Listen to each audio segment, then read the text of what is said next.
We head to Florida, where TSN Hockey Insider Darren Dreger of the Dregs Hockey Podcast is busy covering the Board of Governors meeting. Typically boring. This one may have some spice. We will get to that in a moment, Dregs. But first, you've got some word on JT Miller. Yeah, I mean, it's been expected, right, that JT Miller would eventually make his return, of course, to the Vancouver Canucks. And the good news is they are targeting Wednesday, where he will practice. That's the expectation with the Canucks. Beyond that, though, fellas, as you would expect, the organization is going to leave it entirely up to JT to decide when he's ready to jump back into the league and back into the Canucks lineup on a full-time basis. But you could make a pretty easy argument, couldn't you, that the Vancouver Canucks desperately need him back into the mix. And, you know, it sounds like he's recharged. It sounds like he's excited about coming back. But again, the official return of JT Miller from a regular season perspective is going to be up to him. And that'll be a decision that's made in concert with head coach Rick Tocchet.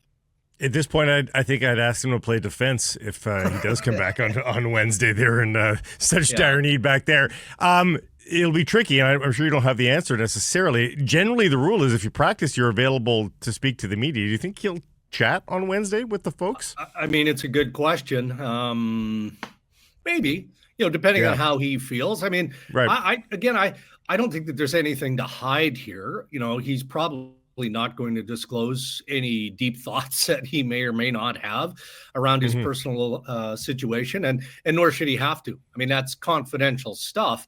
But I think that everybody around has been pretty transparent in acknowledging, okay, well, here's why JT needed to take the leave of absence. And we know that it was a combination of factors, including some physical issues that he was, going to have to heal up from. And it sounds like for the most part, he's done that. But how far into it, when he's willing to speak, you're right, by letter of the NHL public relations law, he is supposed to be available if he participates in a full practice. But I don't know.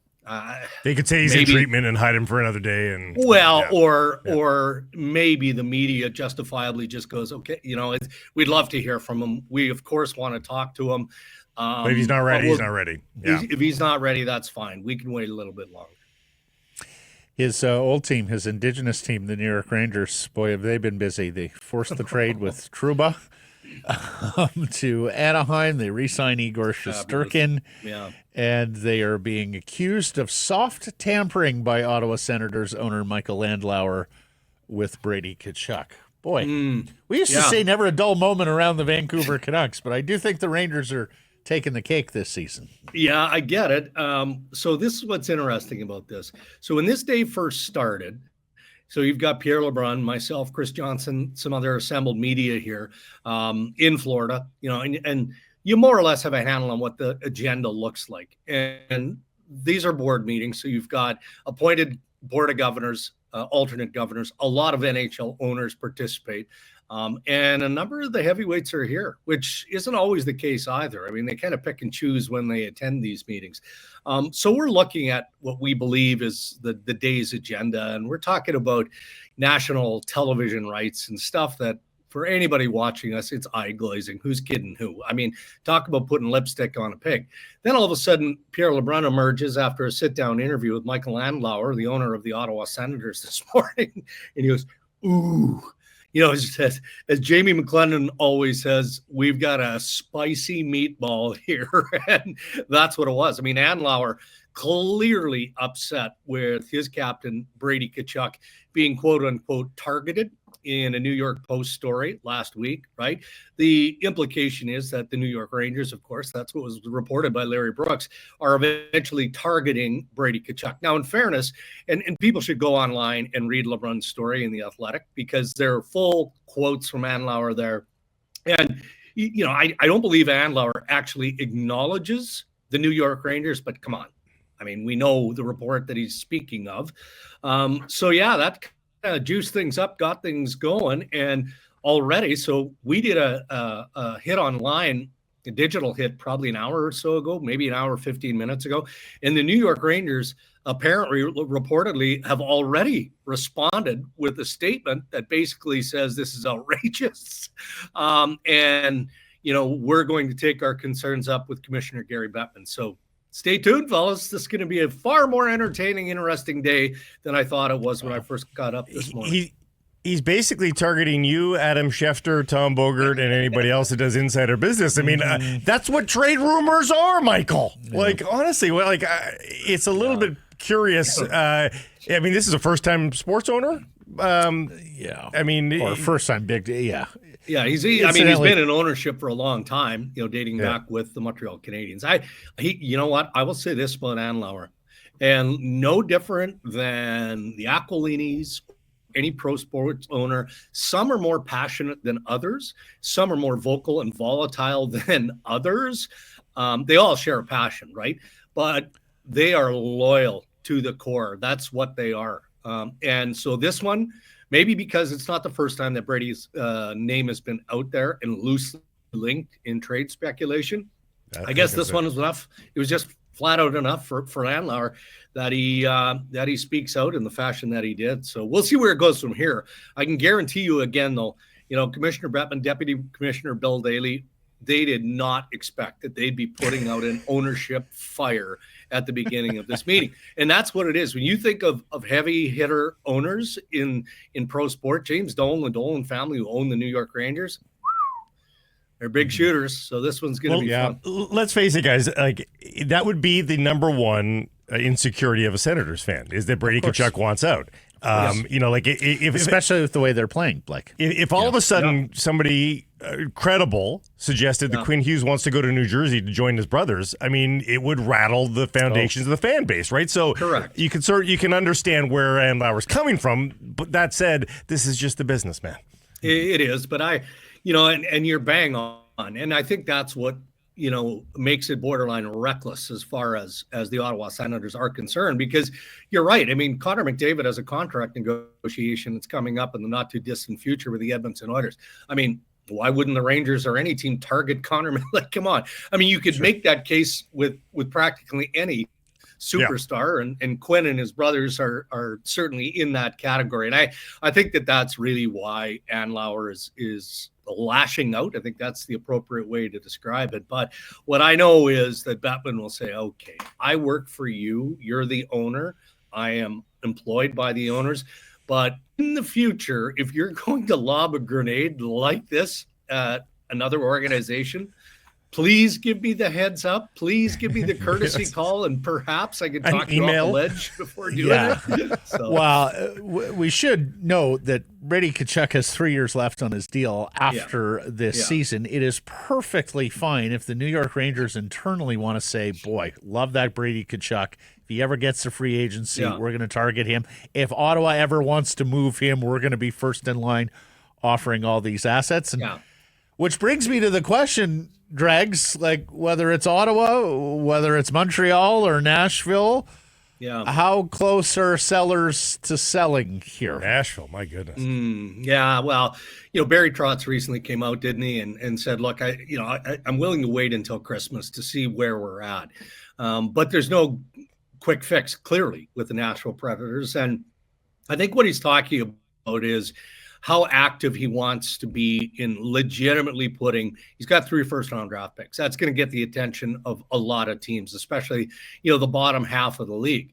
The problem that Barry has, and a lot of teams, including Vancouver, like Patrick Galvin is busting the phone lines, and that always sounds like the obvious, but, you kind of started this off by talking about defense and how sketchy it is right now in Vancouver. Well, look, I mean, the Canucks GM is I can't be specific to any one guy, but needless to say, he's trying to make deals. The problem is you've got so many teams that are lumped into that same group in both conferences that are 3, 4, 5 points out of a playoff spot and, 3 to 6 points of one another.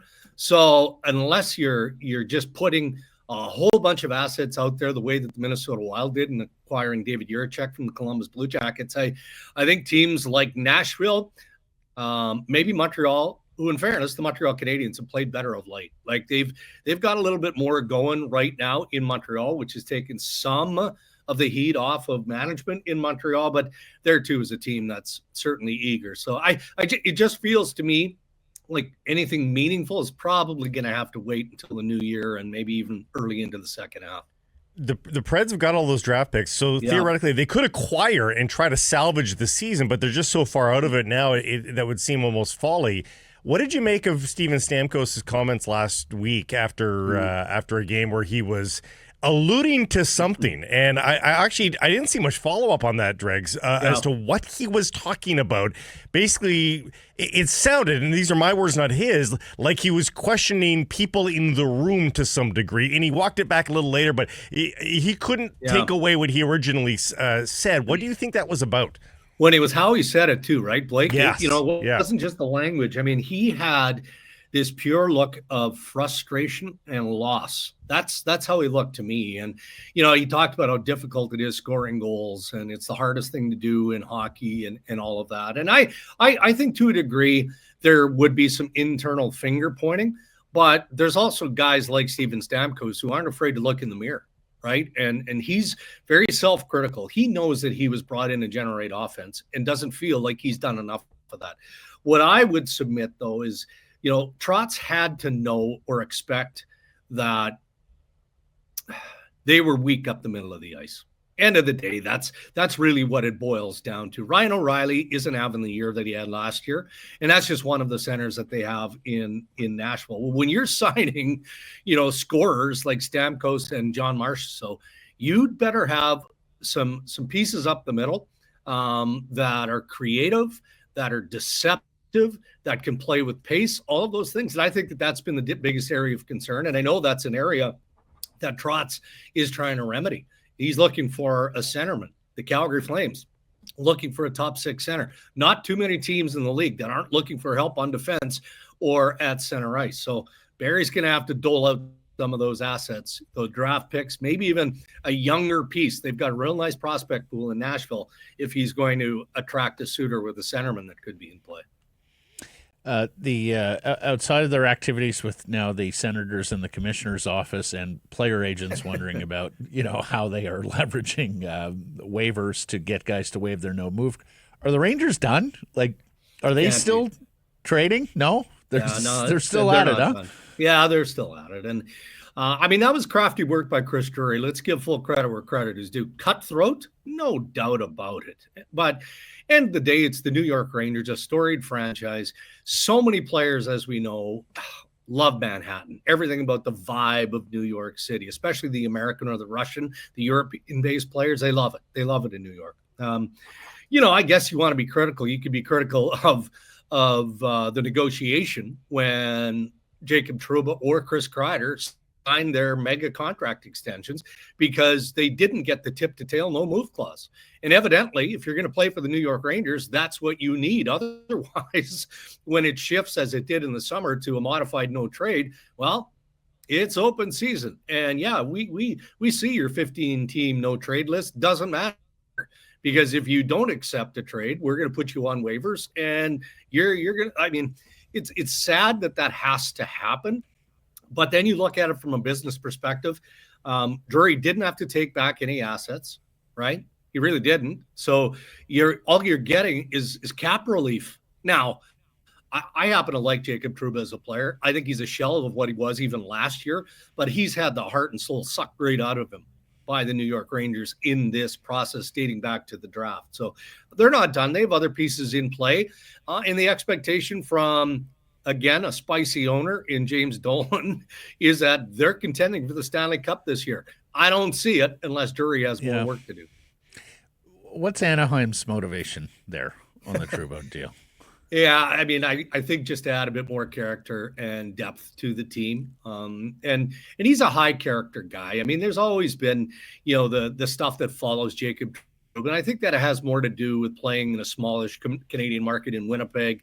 And then, of course, how he left Winnipeg, basically forced his way out of Winnipeg and all of that.